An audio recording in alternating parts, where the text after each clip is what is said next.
বন্ধুরা, চ্যানেলে সবাইকে স্বাগত। তো আজকে একটা নতুন রিয়েলমির ফোনের রিভিউ তোমাদের দিব। যে ফোনটার নাম হচ্ছে রিয়েলমি 14 Pro 5G। ফোনের মধ্যে কী কী ফিচার্স আছে সেটা বলে দিচ্ছি। এখানে প্রথমেই ফোনের মধ্যে দেখতে পাচ্ছ, এটা একটা দামিটা আমি বুঝিয়ে দিচ্ছি। এটা প্রথমে একটা এআই এর মাধ্যমে এআই এর সাপোর্ট আছে, ঠিক আছে। এখানে দেখতে পাচ্ছ ওয়াটারপ্রুফ, শকপ্রুফ, ডাস্টপ্রুফ ফিচার্স আছে, ঠিক আছে। এরপরে এই ফোনের লুকসটা পিছন দিকে দেখো। Wow, dynamic look. তো এখানে ফিচার্সটা বলে দিই। এখানে সনির 50 মেগাপিক্সেল OIS ক্যামেরা দেওয়া আছে। এটা সনির ক্যামেরা, তোমরা বুঝতেই পারছো কেমন হবে সনির ক্যামেরা। প্রসেসর দেখো ডায়মেনসিটি 7300 এনার্জি 5G চিপসেট দেওয়া আছে।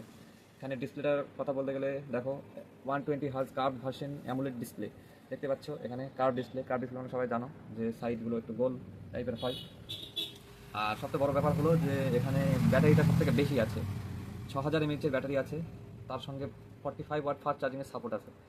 তো এই ফোনটা যারা যারা নিতে চাও, তো আমার একটা শপ আছে বালুরঘাটের বানিয়াপাড়া এরিয়ায়, সেই শপে চলে আসবে। তো দেখতে পাচ্ছ ডিজাইনটা। তো কারো যদি কোনো ফোন লাগে চলে আসবে এখানে।